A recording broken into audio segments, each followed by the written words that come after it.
wake up sunshine, it's God's calling to us right now. Mm-hmm. And it's God, my mom has a tradition when we go on vacation, and she'll go through the house and to wake all the kids up, she sings a song at the top of her lungs. And if you don't get up, she sings louder, and she sings louder, and she'll go through the house until everybody's up.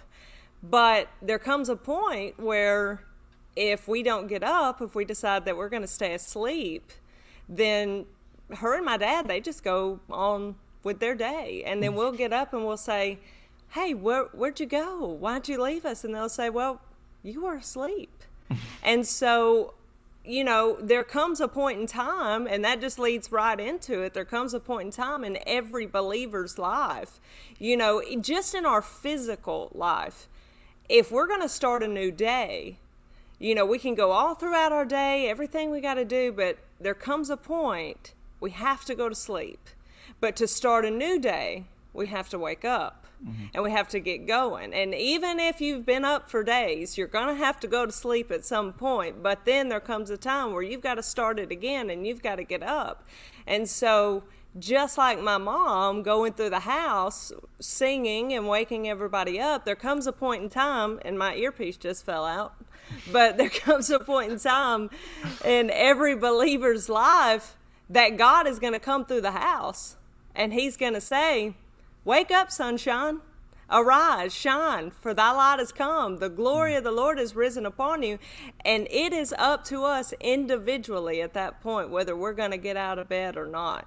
Mm-hmm. And so that is where that whole message came from. That is what the term wake up, sunshine means to me. And that is what I believe God is saying to people right now. Mm-hmm. Man, yeah. And anybody who's a spirit-filled Christian right now who knows the Lord, hearing something like that kind of puts a little bit of the fear of the Lord in you, where it's like, you feel the weight of that. Like if God is calling you to do something, it's like, the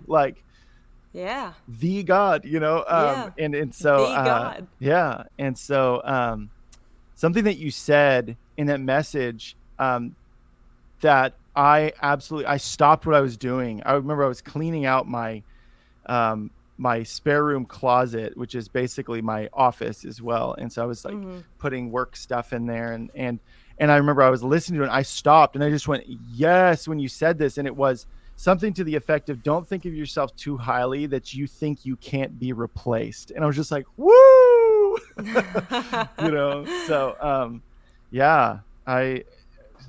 I feel that. That's good, Yeah, it's the truth, and the reason why I kind of segued into that when I said that was, there's a scripture, and it talks about in Esther, and it's when Mordecai told Esther, he said, and I'm going to look at that real quick so that I don't misquote it. And so in Esther 4:14, Mordecai told Esther, he said, for if you remain silent at this time, relief and deliverance will arise for the Jews from another place.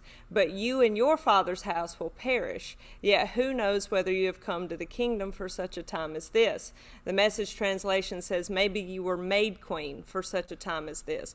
So what it was saying was, if you don't stand up and say something, I'm still going to deliver the Jews.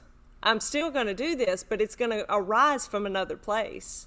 Help and deliverance is going to rise from another place, but I'm giving you the opportunity to make a difference in this world and make a mark in history. And so that was Esther's moment of her wake up sunshine moment. God was saying, hey, Esther, arise, shine, for thy light has come. But if she had said no, not only would the scripture read differently, but it would have been somebody else entirely, and it would not have been Esther. So we have to take that, what he said to her, and put it in our own lives right now. God, when he comes to you and he comes to each believer and he says, hey, get up, I'm giving you a chance to do something. I'm giving you a chance to make your mark on history, to change the world, to do something great for the kingdom. If we decide that we're going to stay asleep, if we decide that we need that extra 5 minutes of snooze, or something like that, you're going to hit the snooze button too many times. And God's going to move on because he said, I'm still going to get my work done. I'm still going to get this done. What I have said, my glory will still fill this earth. Yeah. I'm still going to do what I want to accomplish. And I'm just giving you the opportunity to do something. But if you decide not to, I'll move on to someone else who will jump up, who is energetic, who does have the fire in them, that wants to do something for God. And that is why we cannot think of ourselves too highly, that God is just going to keep on and keep on. I mean, yes, he is an absolute good, gracious, merciful God, and he will continue calling as long as he possibly can. But at some point, you're going to hit that snooze button too long. And when you decide to stay asleep, he's going to go to the next room, and he's going to call somebody else, and then you'll wake up saying, where'd you go?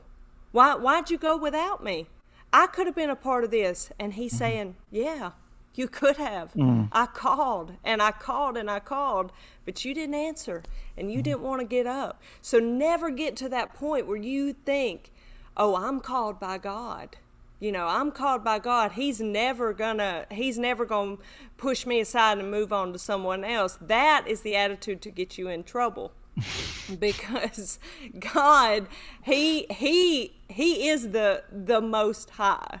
Yeah, you know, as my dad says, there is no moster high. That's him. That he is the top. And so you can't think of yourself as the most high. He can call whoever he wants.